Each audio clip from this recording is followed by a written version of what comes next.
Jesus told his disciples this parable.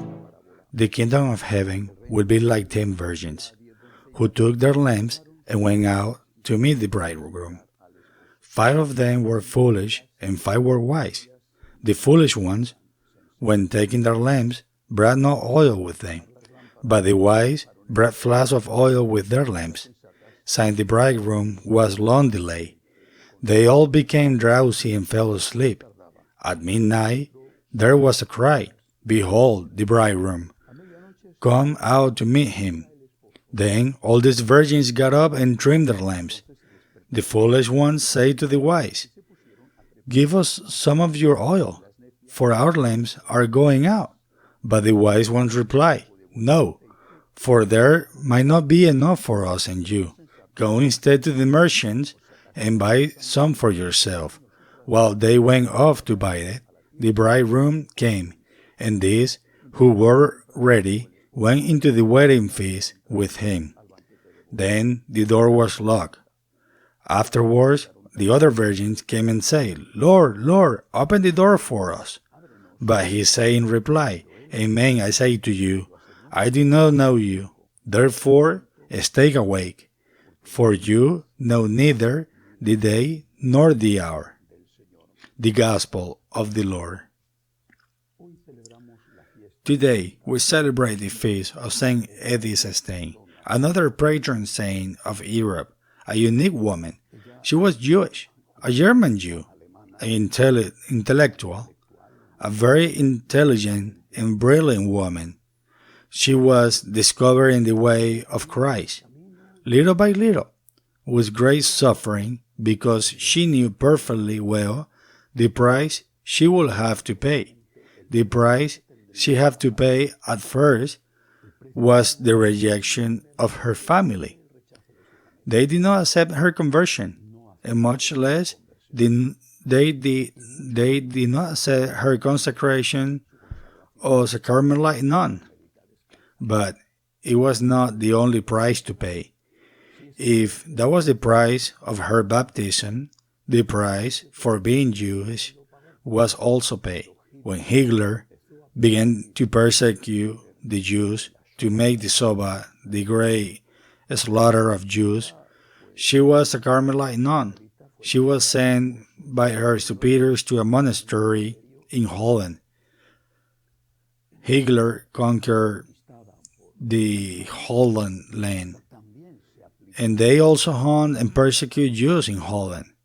She was taken from her monastery, taken in those sinister trains filled as if they were cattle with Jews, and others persecuted by the Nazis. She was taken to the Auschwitz concentration camp, where she died. We suppose in one of the gas chambers she died, where hundreds and thousands of people were gassed and murdered every day. Saint Edith Stein, Saint Teresa Benedicta, which was the name she chose when she became a Carmelite, is an example of how far we have to be willing to go for love of the Lord. First, renounce our securities. The first thing is Christ. The first thing.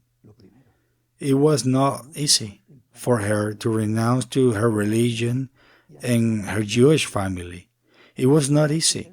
It was a profound detachment. It was an immense pain. But the first thing is Christ. And the first thing is fidelity to your conscience. Then, the first thing is Christ means giving her life not for Christ, but for being a Jew, but also for Christ. Because she gave her life as a Christian, as a Jewish Christian, but as a Christian. Without hatred, without bitterness, without wishing the worst for her enemies. But at the first matters St.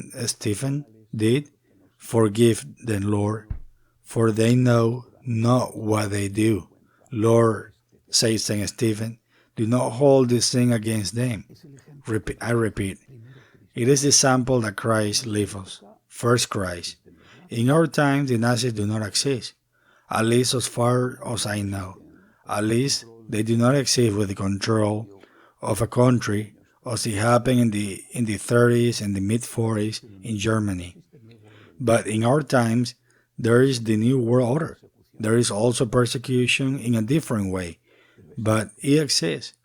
There is the persecution of those who do not want to bow their knee to the New World Order, the persecution of those who do not want to accept this totalitarian religion, which is the religion of the gender ideology, the creed of the New World Order that imposes and punishes those who do not profess it, the creed that tells you that euthanasia and abortion are rights, that sex is a matter of the will and has nothing to do with your body, and that is also a changing issue, that today you can feel like being a man, but tomorrow you can feel like a woman, and the next day again a man, and the next day again a woman.